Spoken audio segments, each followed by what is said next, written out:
Hi students, வணக்கம். நம்ம already 10ஆம் வகுப்பு தமிழ் புத்தகத்திலிருந்து இயல் 1 மனப்பாட பகுதி பார்த்துருந்தோம். ப்ளஸ் உரைநடை பகுதியும் பார்த்துருந்தோம்.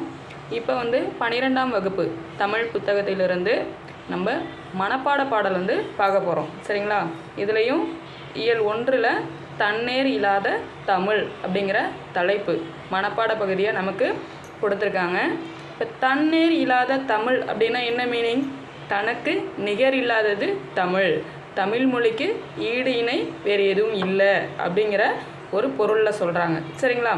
இப்போது தன்னேர் இல்லாத தமிழ் அப்படிங்கிறதுல நமக்கு என்ன ஒரு மனப்பாட பாடல் வந்திருக்குன்னா, தண்டி அலங்காரம் அப்படிங்கிற அணி இலக்கணத்தை கூறும் இலக்கண நூல். தண்டி அலங்காரங்கிறதுலேருந்து உரை மேற்கோள் பாடல் நமக்கு பாடப்பகுதியாக கொடுத்துருக்குறாங்க. ஜஸ்ட்டு ஒரு 4 லைன்ஸ் கொடுத்துருக்காங்க பாருங்கள். இந்த 4 லைன்ஸ் மட்டும்தான் நமக்கு மனப்பாட பாடல். சரிங்களா? அதுவும் இந்த தண்டி அலங்கார உரை மேற்கோள் பாடலில் தண்டி அலங்காரங்கிற நூலில் 3 பிரிவு இருக்குது. அதாவது என்னென்ன பிரிவுனா, பொதுவியல் ப்ளஸ் பொருளணியியல், இன்னொன்று சொல்லணியியல். இந்த 3 பிரிவுகளிலிருந்து பொருளணியியலில் உள்ள பாடப்பகுதி நமக்கு பாடமாக வந்திருக்கு. சரிங்களா? இப்போ மனப்பாட பாடல் பார்க்கலாம் பாருங்கள். ஓங்கலிடை உயர்ந்தோர் தொழ விளங்கி ஏங்கொலி நீர் ஞாலத்து இருளகற்றும் ஆங்கவற்றுள் மின்னேர் தனியாளி வெங்கதிரொன்று ஏனையது தன்னேர் இல்லாத தமிழ் அப்படின்னு சொல்கிறாங்க. இதுக்கு பொருள் என்னன்னு பார்ப்போமா? ஓங்கலிடை உயர்ந்தோர் தொழ விளங்கி அப்படின்னா, மக்களால் போற்றப்பட்டு உயர்ந்த மலைகளுக்கு இடையே தோன்றி கடலால் சூழப்பட்ட உலகத்தின் புற இருளை அகற்றுவது ஒன்று அப்படிங்கிறாங்க. அந்த புற இருளை அகற்றுவது ஒன்று அப்படின்னா இங்கே கொடுத்துருக்குறாங்க பாருங்கள். யார் வராங்க இங்கே? வெங்கதிரொன்று. வெங்கதிரொன்று அப்படின்னா வெம்மையான கதிரலையை கொடுக்கின்ற அந்த கதிரவன் தாங்க. சரிங்களா? அப்போது மக்களால் போற்றப்பட்டு உயர்ந்த மலைகளுக்கு இடையே தோன்றி கடலால் சூழப்பட்ட உலகத்தின் புற இருளை அகற்றுவது கதிரவன். சரிங்களா? இன்னொன்று, பொதிகை மலையில் தோன்றி சான்றோரால் தொழப்பட்டு மக்களின் அறியாமை என்னும் அக இருளை போக்குவதோடு ஒப்புமை இல்லாததுமாக இருப்பது இன்னொன்று அப்படிங்கிறாங்க. இதில் இங்கே இருக்கு பாருங்கள். ஏங்கலுநீர் ஞாலத்து இருளகற்றும் ஆங்கவற்றுள் மின்னேர் தனியாளி வெங்கதிரொன்று ஏனையது தன்னேர் இல்லாத தமிழ், தனக்கு நிகர் இல்லாதது தமிழ் அப்படின்னு சொல்லிட்டு இங்கே கதிரவனையும் நம்மளுடைய தமிழையும் ஒப்புமைப்படுத்தி பின்னர் நம்மளுடைய தமிழை வேறுபடுத்தி கூறுவது தான் இந்த இடத்துல நமக்கு பாடப்பகுதியாக கொடுத்துருக்குறாங்க. இதில் என்ன சொல்கிறாங்க அப்படின்னா, ஒன்று ஒளிர்கின்ற கதிரவன், இன்னொன்று தனக்கு நிகரில்லாத தமிழ். இந்த இரண்டையும் இந்த பாடலில் ஒப்புமைப்படுத்துகிறாங்க. இப்போது இங்கே பா வகை கொடுத்துருக்காங்க இல்லையா? இதில் நேரிசை வெண்பா அப்படிங்கிறாங்க. எப்படி நேரிசை வெண்பான்னு சொல்லலாம்? இலக்கணத்தில் வருங்க. இது நமக்கு 4 வகை வெண்பாக்கள் இருக்குது. 4 வகை இல்லை, இன்னும் அதிகமாகவே இருக்குது. சரிங்களா? நேரிசை வெண்பா, இன்னிசை வெண்பா, பக்சொரை வெண்பா, இந்த மாதிரி சில வெண்பாக்கள் இருக்குது. அதில் நேரிசை வெண்பானா 4 அடிகள் வரும். அதில் 2வது அடியில் 3 சீர் வந்த உடனே ஒரு ஹைஃபன் வரும். ப்ளஸ் 4வது அடியில் 3 சீர் மட்டுமே வரும். இந்த மாதிரி பாடல் கொடுத்துருந்தாங்கன்னா செய்யுள் பகுதி நமக்கு நேரிசை வெண்பா. இந்த மாதிரி எங்கே வந்தாலும் இது நேரிசை வெண்பா தான். அதாவது 4 அடிகளாக வரும். 2வது அடியின் ஈற்று சீருக்கு முன்னாடி என்ன இருக்குங்க? ஒரு ஹைஃபன் இருக்கும். 4வது அடி 3 சீர் மட்டுமே வரும். இது நேரிசை வெண்பா. சரிங்களா? இப்போ இதில் என்ன அணி பயின்று வந்திருக்கு அப்படின்னு சொல்கிறாங்க. சரிங்களா? பொருள் வேற்றுமை அணி. வேற்றுமை அணினா என்ன? இரு வேறு பொருள்களுக்கு இடையே ஒற்றுமையை முதலில் கூறி பின் வேறுபடுத்தி காட்டுவது பொருள் வேற்றுமை அணி. சரிங்களா? நம்ம ஆல்ரெடி என்ன பார்த்தோம்? பொருள் அணியியலில் இருந்து தான் நமக்கு பாடப்பகுதியே வந்திருக்கு. இப்போ அதனால் இங்கே பொருள் வேற்றுமை அணி. இது வேற்றுமை அணியின் ஒரு பிரிவு. சரிங்களா? இப்போ வேற்றுமை அணினா 2 வேறு பொருளில் அதனுடைய ஒற்றுமையை முன்னாடி சொல்லிட்டு பின்னாடி வேறுபடுத்தி காட்டுறாங்க. அது என்ன ஒற்றுமை? நமக்கு இங்கே புற இருள் அக இருள்னு சொல்லியிருந்தாங்களா? அதில் ஒன்று ஒளிர்கின்ற கதிரவன், இன்னொன்று நிகரில்லாத தமிழ். சரிங்களா? இது ரெண்டையும் சொல்லிட்டு ஒப்புமைப்படுத்தி பின்னர் என்ன சொல்கிறாங்க, தமிழ் தனக்கு நிகரில்லாதது அப்படின்னு சொல்லிட்டு அதனுடைய தன்மையை மட்டும் பின்னர் வேறுபடுத்தி காட்டுவதால் இது என்னன்னு சொல்கிறாங்க, பொருள் வேற்றுமை அணி ஆயிற்று.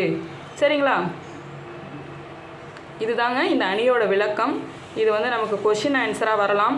அணி ஹெட்லைன் போட்டு அதனுடைய விளக்கம், அதாவது சான்றோடு விளக்குக அப்படின்னு சொல்லுவாங்க. அப்போது அணி பொருள் வேற்றுமை அணின்னு எழுதி இந்த பாடலை ஃபஸ்ட்டு இங்கே உள்ளே எழுதணும். அதுக்கடுத்து விளக்கத்துக்குரிய இந்த கண்டென்ட் அப்படியே எழுதுனா நமக்கு ஃபுல் மார்க் இதில் கொடுத்துருவாங்க. சரிங்களா? இப்போது இந்த பாடலில் நமக்கு இலக்கண குறிப்பு கேட்டிருக்காங்க. இங்கே பாருங்கள், எங்கே இருக்குது, வெங்கதிர் ஒன்று அப்படின்னு இருக்கா. இதை வெங்கதிர் அப்படின்னு இருக்கலாம், எடுத்துக்கலாம் தனியாகவே. இங்கே பாருங்கள்,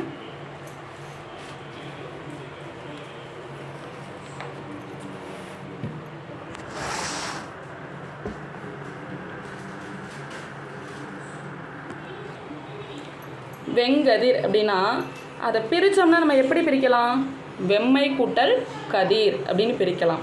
இப்போ பண்பு தொகைன்னு சொல்கிறாங்க. எப்படி பண்பு தொகைன்னு சொல்லலாம், ஒரு வார்த்தையை ஒரு சொல்லை பிரிக்கும் பொழுது அந்த முதல் இருக்கு இல்லையா, அதனுடைய ஈற்றில் மை விகுதி வந்ததுன்னா, சரிங்களா, வெம்மை கூட்டல் கதிர், இந்த மை விகுதி வந்ததுன்னா நமக்கு பண்பு தொகை. அது இல்லாமல் பண்பு தொகை நிறம், அளவு, வடிவம், இது எல்லாத்தையுமே குறிக்கக்கூடியது. சரிங்களா? இப்போ வெங்கதிர் அப்படிங்கிறது வெம்மை கூட்டல் கதிர்னு பிரிக்கிறோமா. வெம்மை அப்படிங்கிறது அதில் என்ன கொடுக்குது, நமக்கு ஒரு நிறத்தை குறிக்குது. ஸோ இது பண்பு தொகை. சரிங்களா? நெக்ஸ்ட்டு பாருங்கள், உயர்ந்தோர். உயர்ந்தோர் அப்படிங்கிறது வினையால் அணையும் பெயர், ஒரு வினை. சரிங்களா? வினைனா என்னது, செயல். அப்போது உயர்ந்தோர் அப்படிங்கிறது உயர்ந்தார் அப்படின்னு சொல்லலாம், ஆர் சவுண்டில் சொல்லலாம். ஆனால் இங்கே எப்படி இருக்குது, தோர், இத்து கூட்டல் ஓர் அப்படின்னு இந்த இடத்துல பிரிக்கலாம். அப்போது உயர்ந்தோர் அப்படிங்கிறது வினை யாழ் அணையும் பெயர். சரிங்களா? அதாவது பலர்பாலில் வரும் நமக்கு. சரிங்களா? 5 வகை பால்கள் இருக்கு இல்லையா, ஆண்பால், பெண்பால், பலர்பால், ஒன்றன்பால், பலவின்பால். இப்போ ஆண்பால், பெண்பால், பலர்பால் இது எல்லாமே 6 அறிவு உள்ளவங்களை குறிக்கக்கூடியது. ஒன்றன் பால், பலவின் பால்ங்கிறது 5 அறிவு உள்ளதை குறிக்கக்கூடியது. சரியா? இப்போ அதுதான் உயர்ந்தோர் அப்படின்னா பலர்பாலில் வரும். ஸோ செயலை குறிக்கும் அந்த இடத்துல வினையால் அணையும் பெயர். இல்லாத அப்படின்னா இடைக்குறை அப்படின்னு சொல்கிறாங்க. எப்படி இடைக்குறைன்னு சொல்லலாம், இதில் ஏதோ ஒரு எழுத்து குறையாக இருக்குது அப்படிங்கிறது தான் இந்த குறைங்கிறதுக்கு மீனிங். அதுவும் இடைக்குறை அப்படின்னு சொல்கிறாங்க. அப்போது இடையில் இந்த சொல்லில் இடையில் ஏதோ ஒரு எழுத்து குறையாக இருக்குது அப்படின்னு சொல்கிறாங்க. இல்லாத அப்படிங்கிறது இல்லாத அப்படிங்கிறது நமக்கு அர்த்தம். சரிங்களா? இல்லாத அப்படிங்கிறது அர்த்தம். ஸோ அங்கே என்ன மறைஞ்சு வந்திருக்கு, இல்லுங்கிற எழுத்து மறைஞ்சு வந்திருக்கு. அதனால தான் இடைக்குறை அப்படின்னு நம்ம சொல்கிறோம். சரிங்களா? இலக்கண குறிப்பு இந்த 3 மட்டும்தான் கொடுத்துருக்குறாங்க. நம்ம பாட்டு படிக்கும் போதே இங்கே உள்ள இலக்கண குறிப்பை எடுத்து அந்த பாடலுடைய லைனில் அப்படியே எழுதி வச்சுக்கிட்டோம்னா நமக்கு மறக்கவே மறக்காதுங்க. சரிங்களா? இப்போ பாருங்கள், பகுபத உறுப்பிலக்கணம்னு கொடுத்துருக்காங்களா. அதாவது பகுபத உறுப்பிலக்கணம் அப்படின்னா, பகுபதம் அப்படின்னா பதம்னா பிரிக்கக்கூடியது, பகுபதம். சரியா? பகுபதம், பகாபதம் அப்படிங்கிறதுல 2 வகை இருக்குது பதத்திலேயே. பகுபதம்னா பிரிக்கக்கூடியது, பகாபதம்னா ஒரு சொல்லை பிரிக்க முடியாதது. சரியா? பதம்னா சொல், கிளவி அப்படிங்கிற பொருளும் நமக்கு இருக்குது. சரியா? என்ன சொன்னேன், பகுபத உறுப்பிலக்கணம் இது. நமக்கு பதம்ங்கிறது சொல், செயல், இந்த மாதிரி கிளவி அப்படிங்கிற பொருளையும் குறிக்கும் பதம்ங்கிறது. இதில் பதம் 2 வகைப்படும், பகுபதம், பகாபதம். பகுபதம்னா ஒரு சொல்லை பிரிக்க முடியும், பகாபதம்னா ஒரு சொல்லை பிரிக்க முடியாது, பிரித்தாலும் பொருள் தராது. சரிங்களா? இப்போது நமக்கு என்ன கொடுத்துருக்குறாங்க, உயர்ந்தோர். இது எதுலேருந்து எடுத்து கொடுத்துருக்காங்க, அந்த பாடலில் ஓங்கலிடை உயர்ந்தோர் அப்படின்னு கொடுத்துருந்தாங்களா, அந்த உயர்ந்தோர் அப்படிங்கிற சொல்லை இங்கே கொடுத்துருக்காங்க. அதை நம்ம எப்படி பிரிக்கலாம், இப்போ ஒரு சொல்லை நம்ம உறுப்பிலக்கணம்னா எப்படி பிரிக்கலாம்னா, பகுதி, விகுதி, இடைநிலை, அதாவது இடைநிலைக்கு முன்னாடி சந்தி வரும். அந்த சந்தியில் எழுத்துக்கள் மாறுபட்டதுன்னா அது விகாரம் அப்படின்னு சொல்லலாம். சரியா? பகுதி, விகுதி, சந்தி, சாரியை, விகாரம், இடைநிலை, அவ்வளோதாங்க. இது எல்லாமே நமக்கு வரும். அதில் ஒரு சொல்லை பிரிக்கும் பொழுது நமக்கு மஸ்ட் என்ன இருக்கணும் அப்படின்னா பகுதியும் விகுதியும் இருக்கணும். அப்போ தான் அதுக்கு பொருள் நமக்கு கிடைக்கும். அது பகுபதமாக எடுத்துக்கலாம். இல்லைனா பகுபதமாக ஒரு சொல்லை எடுத்துக்கொள்ள முடியாது. சரிங்களா? இப்போ உயர்ந்தோர் அப்படிங்கிறது நமக்கு எதை குறிக்குது?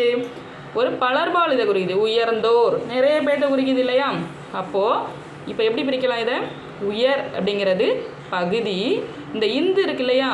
எப்போவுமே இந்து வந்துச்சுன்னா ஒரு சொல்லை பிரிக்கும் பொழுது அதுக்கு முன்னாடி என்ன எழுதணும்? இத்து எழுதணும். சரிங்களா? இந்த ப்ராக்கெட்டில் போட்டுறணும்.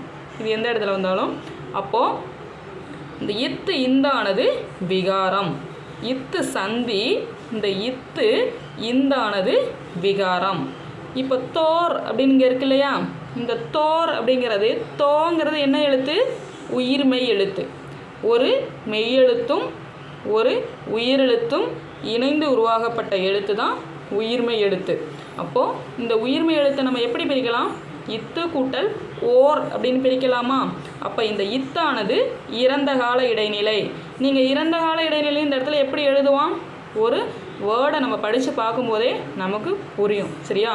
உயர்ந்தோர், அதாவது முடிந்து போன விஷயம் இது. சரிங்களா? அப்போது இத்துங்கிறது இந்த இடத்துல என்னது? இறந்த கால இடைநிலை. இந்த இடைநிலையும் நமக்கு 3 வகைப்படும். நிகழ்கால இடைநிலை, எதிர்கால இடைநிலை, இறந்த கால இடைநிலை. சரிங்களா? நிகழ்கால இடைநிலை அப்படிங்கும்போது வேர்டை பிரிக்கும்போது என்ன வரும்னா கிறு, கின்று, ஆண், இன்று அப்படின்னு 3 சொல் வரும். அதே எதிர்கால இடைநிலை இப்பு, இவ்வு அப்படின்னு நமக்கு வரும் ஒரு சொல்லை பிரிக்கும் பொழுது. சரியா? இப்போது இறந்த கால இடைநிலையில் ஒரு அக்கார்டிங் டு அந்த வேர்டை பொறுத்து மாறுபடலாம். அதாவது இறந்த கால இடைநிலையில் என்னென்ன எழுத்து வரலான்னா இத்து, இட்டு, இரு, இன்னு. அந்த சொல்லை பொறுத்து பிரிக்கிற என்ன எழுத்து வருதோ அந்த எழுத்துங்க எழுதிடலாம். சரிங்களா? அப்போ இறந்த கால இடைநிலை. இப்போ ஓர் அப்படின்னு இருக்கா? ஓருங்கிறது பலர்பால் வினைமுற்று விகுதி. எப்பொழுதுமே ஒரு சொல்லை பிரிக்கும் பொழுது இறுதியில் வர்றது என்னதுங்க? விகுதி. சரிங்களா? இப்போ இந்த பலர்பால் ஓர்னு சொல்லியிருக்கோம்ல, உயர்ந்தார் அப்படிங்கிறத இங்கே உயர்ந்தோர் அப்படிங்கிறது சிறப்பு கருதி இருக்குது. அப்போது ஆர் என்பதன் ஈற்றியல் எழுத்தான ஆ என்பது எப்படி முடிஞ்சிருக்கு? ஓவாக திரியும் அப்படின்னு சொல்லியிருக்காங்க. சரியா? ஆங்கிறது ஓவாக திரியும் அப்படின்னு சொல்லியிருக்கிறாங்க. ஈற்றியல் எழுத்தான அப்படின்னா இரு இருக்குல்ல, இது தானே ஈற்றெழுத்து. அப்போ ஈற்ற அயல் எழுத்து அப்படின்னா இந்த ஓ, இதற்கும் முன்னாடி உள்ள எழுத்து ஓர். சரியா? இந்த ஓ எப்படி இருக்குது? ஆக்கு அதில் ஓவாக மாறி இருக்குது அப்படின்னு சொல்கிறாங்க. சரிங்களா? பகுபத உறுப்பிலக்கணம் ஈஸியாக புரிஞ்சுக்கலாம். இப்படி புரியாதவங்க திருப்ப நம்ம இந்த இலக்கண விதியை படித்தோம் அப்படின்னா கண்டிப்பாக மறக்கவே மறக்காதுங்க. சரிங்களா? நெக்ஸ்ட்டு பாருங்கள், இன்னொரு வேர்டு கொடுத்துருக்காங்க. என்ன? விலங்கி. சரியா? அதை பிரித்தோம்னா எப்படி பிரிக்கலாம்? அதாவது பிரிக்கும்போது பகுதி, ஒரு சொல்ல பகுதி முதல் எழுத பிரிக்கும் பொழுது அது நமக்கு பொருள் தரக்கூடியதாக இருக்கணும். சரியா? விலங் கூட்டல் கி, அதாவது பிரித்தோம்னா ஈன்னு பிரித்தோம்னா அந்த இடத்துல பொருள் தராது. ஸோ விலங்கு கூட்டல் ஈ அப்படின்னு பிரித்தோம்னா விலங்கு அப்படிங்கிறது நமக்கு பகுதி, அது ஒரு பொருளை தரக்கூடியது. சரியா? அப்போது விலங்கு பகுதி. அடுத்து என்ன இருக்குது? நமக்கு ஈ தாங்க இருக்குது. சரியா? இந்த ஈ என்னது? வினையெச்ச விகுதி. சரிங்களா? இப்போது இதுலேயும் பெயரெச்ச விகுதி, வினையெச்ச விகுதி அப்படின்னு 2 இருக்குது விகுதி. பெயரெச்ச விகுதி நம்ம ஒரு சொல்லை பிரிக்கும் பொழுது இறுதியில் வரும் எழுத்து ஆவாக இருந்தால் அது பெயரெச்ச விகுதி. ஒரு சொல்லை பிரிக்கும் பொழுது இறுதியில் உள்ள எழுத்து ஊவாகவோ அல்லது ஈவாகவோ இருந்தால் அது வினையெச்ச விகுதி. இது ஒரு விலங்கி, அதாவது விலங்கு. சரியா? இது ஒரு செயலை குறிக்கக்கூடியது. செயல், வினை எல்லாமே ஒன்று தான். அப்போது அந்த செயலை குறிக்கிறனால தான் இங்கே வினையெச்ச விகுதி எச்ச அப்படின்னு ஏன் சொல்கிறோம்? விலங்கி அப்படின்னு இருக்கு இல்லையா, இந்த சொல்லு முடிவு பெறலை. ஸோ அதனால தான் எச்ச அப்படிங்கிறது நமக்கு வருது. சரியா? இதே விலங்குகின்றன அப்படின்னு வந்தால் அந்த சொல்லு வந்து முற்று பெற்றிருக்கு. ஸோ நமக்கு எச்சமாக வராது. புரியுதுங்களா? இப்போது விலங்கி அப்படின்னா விலங்கு கூட்டல் இ, விலங்கு பகுதி, ஈங்கிறது வினையச்ச விகுதி. சரியா? வந்து அப்படின்னு இன்னொரு வேர்டு கொடுத்துருக்காங்க பாருங்கள், சொல்லு. வந்து அப்படிங்கிறது ஒரு சொல் முடிவு பெறாமல் இருக்குது. சரியா? வந்தான் அப்படின்னா அந்த சொல் ஒரு முற்று பெற்ற வினையாக இருக்கும். சரியா? ஆனால் இங்கே வந்து அப்படின்னு இருக்கிறது இதுவும் ஒரு வினை, ஒரு செயலை குறிக்குது, பட் முடிவு பெறலை. இப்போது இதை நம்ம பிரிக்கும் பொழுது வா அப்படின்னு பிரித்தோம்னா அது ஒரு பொருளை தராது. ஸோ அதனால தான் வா அப்படின்னு பிரிச்சிருக்கிறாங்க. வா வா என குறுகியது விகாரம். சரியா? இந்த மாதிரி ஒரு எழுத்து இன்னொரு எழுத்தாக குறுகி வந்தாலோ இல்லை அதற்கு மாற்றாக இன்னொரு இது வந்தாலோ விகாரம் அப்படின்னு நம்ம சொல்லலாம். சரியா? வா பகுதி. நெக்ஸ்ட் என்ன இருக்குது? இந்து. அப்போ இத்து இந்தானது என்ன சொல்லலாம்? விகாரம். சரிங்களா? நெக்ஸ்ட் என்ன வந்திருக்கு? தூ இருக்கு இல்லையா, இந்த தூவை எப்படி பிரிக்கலாம்? உயிர்மை எழுத்து இத்து கூட்டல் ஊ அப்படின்னு பிரிக்கலாம். இப்போ இந்த இத்து வந்ததுன்னா அது வந்து இடைநிலை அப்படின்னு சொன்னா என்ன இடைநிலை? இறந்த கால இடைநிலை. இறந்த கால இடைநிலை ஒரு சொல்லை பிரிக்கும் போது என்னென்ன எழுத்துக்கள் வரலாம்? இத்து, இட்டு, இரு, இன்னு. இந்த 4 எழுத்தில் ஏதோ ஒரு எழுத்து ஒரு சொல்லை பிரிக்கும் பொழுது வந்தால் அது இறந்த கால இடைநிலை. சரிங்களா? கீழே என்ன இருக்குது? ஊ வினையச்ச விகுதி. ஈ வந்தாலோ ஒரு சொல்லை பிரிக்கும் பொழுது இறுதியில் உள்ள எழுத்து ஊ வந்தாலோ ஈ வந்தாலோ அது என்னங்க? வினையச்ச விகுதி. ஒரு சொல்லை பிரிக்கும் பொழுது இறுதி எழுத்து ஆ வந்தால் பெயரச்ச விகுதி. சரிங்களா? நெக்ஸ்ட் பாருங்க, புணர்ச்சி விதி கொடுத்துருக்குறாங்க. அதாவது உறுப்பிலக்கணத்தில் நம்ம ஒவ்வொரு சொல்லையும் பிரித்து அந்த எழுத்து என்னென்ன அப்படிங்கிறத நம்ம எழுதுகிறோம். புணர்ச்சி விதியில் அந்த சொல்லை பிரிக்கும் பொழுது அதை பிரித்து திருப்பி அதை வந்து சேர்த்து எழுதுகிறோம் இல்லையா, சேர்த்து எழுதும்போது அது எப்படியெல்லாம் சேருது, அதற்கு உண்டான விதிகள் என்னென்ன அப்படிங்கிறது தான் புணர்ச்சி விதிக்கு உட்பட்டது. சரிங்களா? இப்போ நமக்கு என்ன கொடுத்துருக்குறாங்க?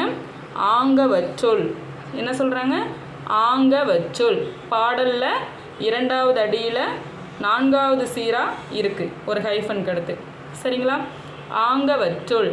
இதை எப்படி பிரித்து எழுதலாம்? ஆங்கு கூட்டல் அவற்றுள் அப்படின்னு பிரிக்கலாங்க.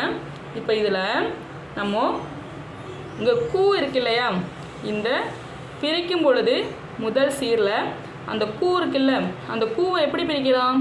இக்கு கூட்டல் ஊ அப்படின்னு பிரிக்கலாம். சரியா? இங்கே என்ன இருக்குது? உயிரெழுத்து இருக்குது, இது உயிர்மை எழுத்து. சரியா? உயிர்மை எழுத்தை இக்கு கூட்டல் ஊன்னு பிரிக்கலாம். அப்போ அந்த இக்கு கூட்டல் ஊல ஒரு விதி சொல்கிறாங்க பாருங்கள். முதல் விதி, பிரிக்கும் பொழுது உயிர் வரின் உக்குரல் மெய்விட்டோடும். என்ன சொல்கிறாங்க? உயிர் வரின் உக்குரல் மெய்விட்டு ஓடும். சரிங்களா?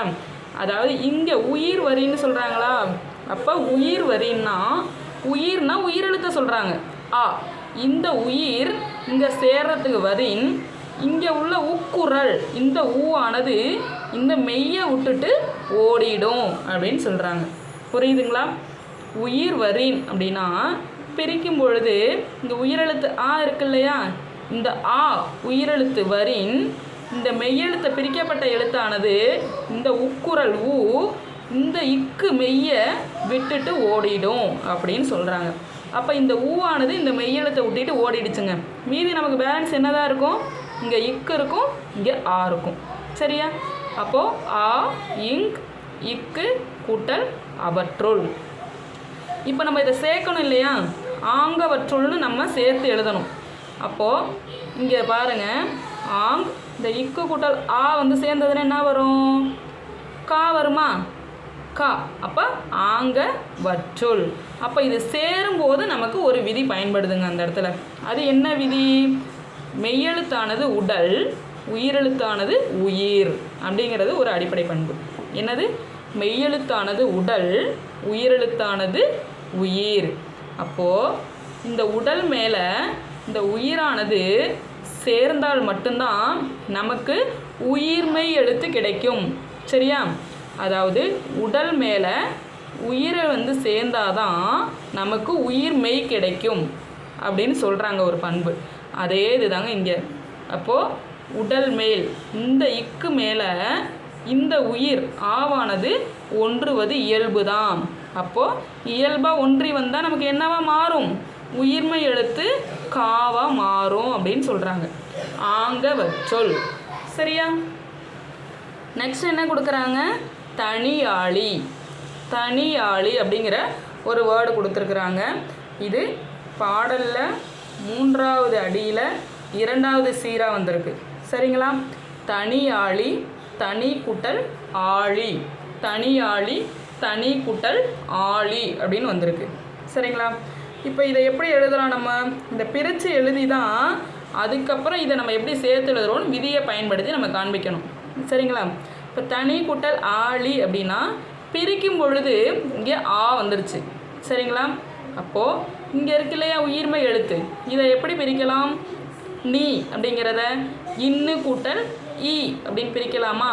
இப்போது இந்த உயிர்மெய் எழுத்தை பிரிக்கும் பொழுது இன்னு கூட்டல் ஈன்னு இருக்கு இல்லையா, இந்த இறுதியில் ஈயோ இல்லை ஈயோ இல்லை ஐ அப்படிங்கிற எழுத்து, இந்த 3 எழுத்தில் ஏதாவது ஒரு எழுத்து இதுக்கு பிரிக்கும் பொழுது வந்தால் யவ்வும் அப்படின்னு சொல்லியிருக்காங்க.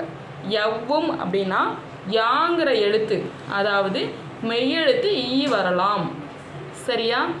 அதோ சேர்த்து எழுதும் பொழுது யாங்கிற எழுத்து யாவோ இல்லை நெடில் யாவாகவோ மாறலாம் அப்படின்னு சொல்கிறாங்க. சரியா? அப்போது நல்லா பார்த்துக்கோங்க. பிரிக்கும் பொழுது இந்த இடத்துல இ ஈ ஐ இந்த 3 எழுத்துல ஏதாவது ஒரு எழுத்து வந்தால் சேர்த்து எழுதும்போது என்னவாக மாறலாம்? யா அப்படிங்கிற எழுத்தாக மாறலாம். சரியா? அப்போது யவ்வும் அப்படின்னா இ ஈ வழி யவ்வும் தனி கூட்டல் ஈ கூட்டல் ஆழி அப்படின்னு கொடுத்துருக்குறாங்க. இப்போது இந்த ஈ நமக்கு ஒன்றுச்சா, இங்கே உயிர்மெய் எழுத்து யாவாக மாறும். ஆனால் அதற்கு இணையான மெய்யெழுத்து நமக்கு என்னங்க? பிரித்து எழுதும்போது ஈ வரும். சரிங்களா? அப்போ தனி கூட்டல் ஈ கூட்டல் ஆழி. சரியா? இப்போது முதல் விதி முடிஞ்சிருச்சு, பிரித்து எழுதிட்டோம். இப்போது நம்ம என்ன பண்ணுறோம்? அதை சேர்த்து எழுத போகிறோம். எழுதும்போது இங்கே உள்ள மெய்யெழுத்தும் இங்கே இருக்கு இல்லையா இறுதி, அதாவது ஈச்செயல் எழுத்தான ஆ இருக்குல்ல, இப்போ ஈ கூட்டல் ஆ அப்படிங்கிற எழுத்தை சேர்த்தா நமக்கு என்ன கிடைக்கும்? யா அப்படிங்கிறது கிடைக்கும். இந்த விதி தாங்க முன்னாடியே நம்ம இங்கே பார்த்தோம். ஒரு உடல் மேலே ஒரு உயிர் ஒன்றுனதுன்னா நமக்கு என்ன கிடைக்கும்? ஒரு உயிர்மெய் எழுத்து கிடைக்கும். அது இயல்பு அப்படின்னு சொல்கிறாங்க. சரியா? அப்போது உடல் மேல் உயிர் ஒன்றுவது இயல்பே. அப்போ தனி ஈ கூட்டல் ஆங்கிறது யாவாக மாறும். தனி யாழி. சரிங்களா? நெக்ஸ்ட் என்ன இருக்குது? வெங்கதிர். சரிங்களா? இது ஆல்ரெடி நம்ம இலக்கண குறிப்பிலேயே பார்த்தோம். வெங்கதிர்ங்கிறத வெம்மை கூட்டல் கதிர் அப்படின்னு பிரிக்கலாம். பிரிக்கும் பொழுது மை விகுதி வந்ததுன்னா என்னங்க? அது பண்பு தொகை, நிறம், அளவு, வடிவம், இதில் ஏதாவது ஒன்றை குறித்ததுன்னா அது பண்பு தொகைன்னு சொல்லலாம். வெம்மை அப்படிங்கிறது வெண்ணிறத்தை குறிக்குது. ஸோ நமக்கு பண்பு தொகை அப்படிங்கிறது இலக்கண குறிப்பில் பார்த்தோம். இப்போ இது நம்ம விதியை பயன்படுத்தி எப்படி வெங்கதிர் அப்படிங்கிறது சேர்ந்து வந்துச்சு, சேர்த்து எழுதுகள்னு பார்க்க போகிறோம். சரிங்களா? இப்போது வெம்மை கூட்டல் கதிர் அப்படிங்கிறது நம்ம ஃபஸ்ட்டு என்ன போக்கணுங்க? மை விகுதியை கேன்சல் பண்ணணும். அப்போது இந்த மை என்ன பண்ணணும்னா, இந்த முதல் எழுத்து இந்த சி இருக்கு இல்லையா, இதில் இறுதி எழுத்து என்னவா இருக்குது? மை. அப்போ ஈறு, இறுதிங்கிறது தான் இங்கே ஈறு அப்படின்னு சொல்கிறாங்க. அப்போ ஈறு போதல் அப்படின்னா இந்த மை விகுதி அடிச்சிடும். அப்போ என்ன கிடைக்கும் நமக்கு? வெம் கூட்டல் கதிர்னு கிடைக்குமா? இப்போது நமக்கு இங்கே என்ன தேவை? வெங்கதிர்னு தானே இருக்குது. அப்போ வெம் கூட்டல் கதிர்னா இப்போ இந்த இம்மானது என்னவா மாறணும்? இங்கே மாறணும். அப்போது ஈறு போதல் முன்னின்ற மெய் திரிதல் அப்படின்னு சொல்லிட்டாங்க. அப்போது ஈறு போயிடுச்சு. இந்த ஈருக்கு முன்னாடி இருக்கிற மெய் வந்து திரியணும் அப்படின்னு சொல்கிறாங்க. ஈறு கேன்சல் பண்ணிட்டோம். அப்போ இந்த ஈருக்கு முன்னாடி முன் நின்ற இந்த ஈருக்கு முன்னாடி உள்ள மெய்யெழுத்து திரிதலும் அப்படின்னு சொல்கிறாங்க. அதாவது திரிதல்னா இதற்கு பதிலாக இன்னொரு எழுத்தாக மாறுதல் அப்படின்னு அர்த்தம். சரிங்களா? அப்போது இம்மானது என்னவா மாறுதுங்க? இங்கு ஓர் எழுத்து மற்றொரு எழுத்தாக மாறும்போது என்ன விதியை பயன்படுத்தணும்? முன்னின்ற மெய் திரிதல். சரிங்களா? அப்போது வெங்கதிர்னா வெம்மை கூட்டல் கதிர். விதி மை விகுதி இறுதி எழுத்தை கேன்சல் பண்ணணும்னா ஈறு போதல் வெம் கூட்டல் கதிர். இப்போது ஈற்று எழுத்து ஈறு போனதுக்கப்புறம் என்ன ஆகணுங்க? முன்னின்ற மெய் வந்து திரியணும் அப்படின்னு சொல்கிறாங்க. அப்போ இம்மானது இங்காக மாறுது. வெங்கதிர்ங்கிற நம்ம சேர்த்து எழுதிட்டோம். சரிங்களா? இதுதாங்க செம்ம ஈஸியானது. புரிதலுடன் படித்தால் வெற்றி அடையலாம். சரிங்களா? இதில் கம்பல்சரி நமக்கு 1 மார்க் கொஷினில் இலக்கண குறிப்பு இருக்குது. அதாவது 2 மார்க் இதிலே கேட்பாங்க இதில். சரிங்களா? இலக்கண குறிப்பு இருக்குது, பகுபத உறுப்பு இலக்கணம் கேட்பாங்க, புணர்ச்சி விதியும் கேட்பாங்க. சரிங்களா? நெக்ஸ்ட்டு பாருங்கள், அணி இலக்கணத்தை மட்டுமே கூறும் இலக்கண நூல்கள் அப்படின்னு சொல்லியிருக்காங்களா? அணி இலக்கணத்தை மட்டும். அணி இலக்கணம் வந்து 5 வகை இருக்குங்க. அதில் அதாவது இலக்கணம் வந்து 5 வகைப்படும். அதில் அணி இலக்கணமும் ஒரு வகையான இலக்கணம். அப்போது அணி இலக்கணத்தை மட்டுமே கூறும் இலக்கண நூல்கள் எதுன்னு கேட்குறாங்க. சரியா? அதில் தண்டி அலங்காரம், மாறன் அலங்காரம், குவள யானந்தம் இந்த 3 நூல்களும் அணி இலக்கணத்தை மட்டுமே கூறும் இலக்கண நூல்கள். சரிங்களா? இதில் இந்த அணி இலக்கணத்தை மட்டுமே கூறும் இலக்கண நூல்களில் தான் தண்டி அலங்காரம் அப்படிங்கிற நூலிலிருந்து நமக்கு ஒரு உரை கொடுத்துருக்குறாங்க மனப்பாட பாடலாக. சரிங்களா?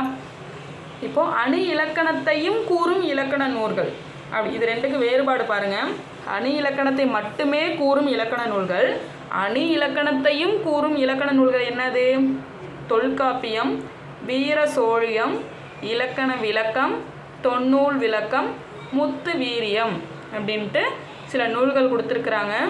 இதில் தொன்னூல் விளக்கம் அப்படிங்கிற நூலுக்கு இன்னொரு பெயர் இருக்குங்க, குட்டி தொல்காப்பியம் அப்படின்னு அழைக்கப்படுது. வீரமாமுனிவர் வந்து எழுதியிருப்பாருங்க இதை. சரிங்களா? தொன்னூல் விளக்கம் அதனுடைய இன்னொரு பெயர் என்னங்க? குட்டி தொல்காப்பியம் அப்படின்ட்டு அழைக்கப்படுது. சரிங்களா? இப்போது இதுவும் 2 மார்க் கொஷினில் வந்து நம்ம கேட்கலாம். அணி இலக்கணத்தை மட்டுமே கூறும் இலக்கண நூல்கள் எவை எவைன்னு கேட்கலாம்.